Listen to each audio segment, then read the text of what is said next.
Ndagusuhuje mukunzi wacu ari nako naguha ikaze. Iyi ni KN Radio ishakira urukumbi ry'amakuru yizewe mu Rwanda ndetse no hanze y'u Rwanda. Ni mu karere ka Gasabo mu murenge wa Jari. Hagaragaye inkuru yatumye abaturage bongera kuvuga ko cyangwa bashimangira ko ingo z'iki gihe nyinshi zisigaye zibana mu makimbirane gusa. Nyuma y'uko babonye umugore uherutse gukorera ibya furambi sebukwe ahita yadukira n'umugabo we amukubita icupa mu mutwe, umutwe arawusandaza. Uraza kumenya mbese uyu mugore yari yapfuye iki n'umugabo we, mbese yari yapfuye iki na sebukwe, ko uyu mugore yari yabaye nka jenteri. Ngo uyu mugore ngo yarwanye n'umugabo we karahava, ubwo bose bari bari mu kabari. Uraza kumenya mbese uyu mugore kubera ikihereranye uyu mugabo we aramukubita paka umutwe awusandaje. Ese ubuyobozi bwo bwasabye iki abaturage cyangwa bwagiriye iki inama abaturage nyuma yo kubona uyu mugore akubise umugabo we? Ese abaturage bo basabye iki ubuyobozi kugira ngo uyu mugabo wagaragaye akubitwa n'umugore we arenganurwe? Icyo ngusabye rero nyabona nuko wadushyigikira ukareba munsi y'aya makuru yacu, urabona ijambo subscribe cyangwa se abone, utukandaho n'akazugira kaza nako gakandeho. Icyo gihe uzaba ushimangiye yuko ugiye kujya uba uwa mbere mu kubona amakuru ya KN Radio tugenda tubagezaho umunsi ku munsi.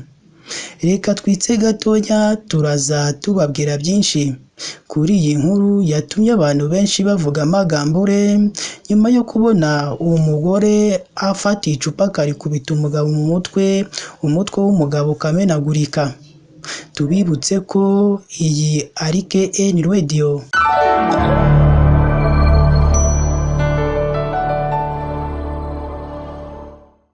Reka nongere mbaye ikaze bakunzi bacu. Iyi ni KN Radio ishakira urukumbi ry'amakuru yizewe mu Rwanda ndetse no hanze y'u Rwanda. Buri gihe icyo nkora nkwisabira ni ugukora subscribe cyangwa se abone n'akazugira kaza nako kagakandaho.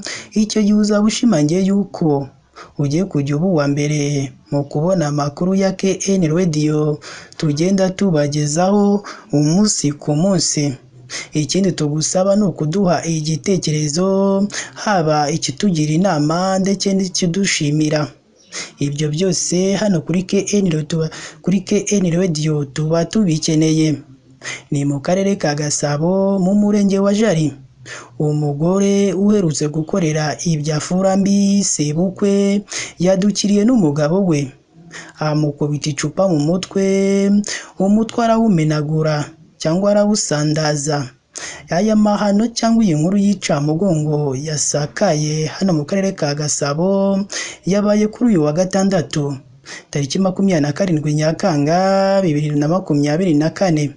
Nibwo uyu mugore witwa Mukabarisa utuye mu kagari ka Nyakabungo mu murenge wa Jari, akarere ka Gasabo, yatemesheje icupa mu mutwe umugabo we witwa Nizeyimana biturutse ku makimbirane ashingiye ku mitungo.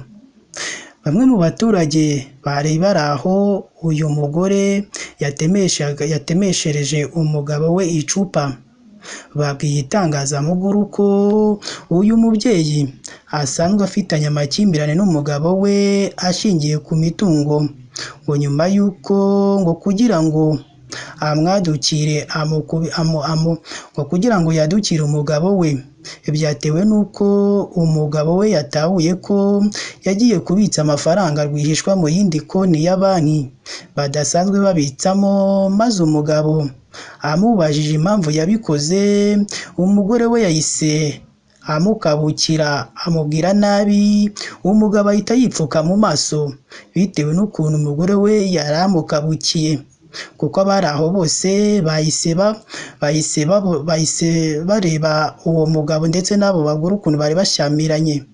Umuturage utifuje ko amazina n'imyirondoro bye bijya hagaragara mu itangazamakuru, mu magambo ye yagize ati uyu mugabo kugira ngo akubitwe ndetse anatemeshwe icupa mu mutwe byaturutse ku makimbirane ashingiye ku mitungo afitanye we n'umugore we. Undi muturage nawe utifuje ko amazina ye ajya mu itangazamakuru nawe yagize ati umugabo we yatahuye ko yagiye kubitsa amafaranga rwihishwa mu yindi banki ku yindi konti ya banki badasanzwe babitsaho nk'umugore n'umugabo, maze amubajije impamvu undi ahita amukabukira amubwira nabi cyane. Aba baturage bakomeza bavuga ko uyu mubyeyi Mukabalisa yaturutse mu kabari afite icupa ry'inzoga iri mu bwoko bwa mitsingi, maze arikubita hasi riramanyuka utumanyu, irisigaye ahita arikubita umugabo we mu mutwe, undi nawe ahita avirirana amaraso, umutwe arawujanjagura. Aba baturage bemeza ko ibikorwa by'urugomo birimo gukubita no gukomeretsa atari bishya kuri Mukabalisa ngo kuko yigeze gufungwa yakubise sebukwe. Ntibyarangiriye aho ngo kuko nyuma yaho gato yaje gukubita musaza we icyuma cyo mu mutwe nabwo agafungwa, ariko ngo ubwo musaza we yavaga mu bitaro yagiye kumusabira imbabazi mu rukiko ruherereye i Kibagabaga. Uyu musaza we yavuze ko kuri iyi nshuro noneho yakomerekeje umugabo we akwiye gukurikiranwa ntibigarukire hariya hafi aho, ndetse na sebukwe nawe yahohoteye agahabwa ubutabera. Aya makuru kandi yanemejwe n'umunyamabanga nshingwabikorwa w'umurenge wa Jali Iyamuremye François ku murongo wa telefone. Yemeje iby'aya makuru aho yavuze ko urugomo rwabaye ndetse Mukabalisa akaba yaratangiye gukorwaho iperereza n'urwego rw'igihugu rw'ubugenzacyaha RIB mu Rwanda, mu gihe umugabo we wari wagiye mu bitaro bya Kibagabaga yamaze gusubira mu rugo nyuma yo guhohoterwa n'umugore we. Uyu munyamabanga nshingwabikorwa w'umurenge wa Jali Iyamuremye François yagize ati Nizeyimana yaratashye ari mu rugo mu gihe uwamukubise we ari gukurikiranwa n'inzego z'umutekano zibishinzwe. Uyu muyobozi yakomeje avuga ko asaba abaturage kwirinda amakimbirane ndetse n'ahagaragaye bagatangira amakuru n'abayafitanye bakegera ubuyobozi ngo kugira ngo ibintu byabo babikemure hakiri kare, maze ibintu by'umwiryane mu miryango bigacika.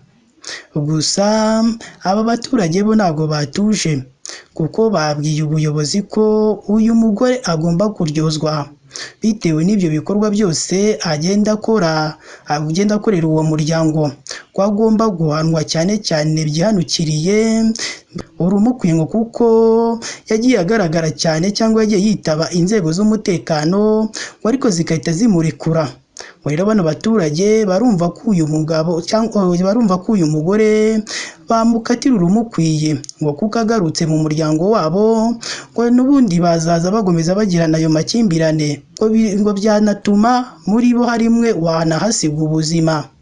Reka rero ngushimire wowe wahisemo gukurikira amakuru kuri KN Radio, tunakubwira ko wakoze igikorwa cyiza kandi cy'ubutwari. Reka tukubwira ati ugire umunsi mwiza kandi Imana ijye ikomeza ibarinde.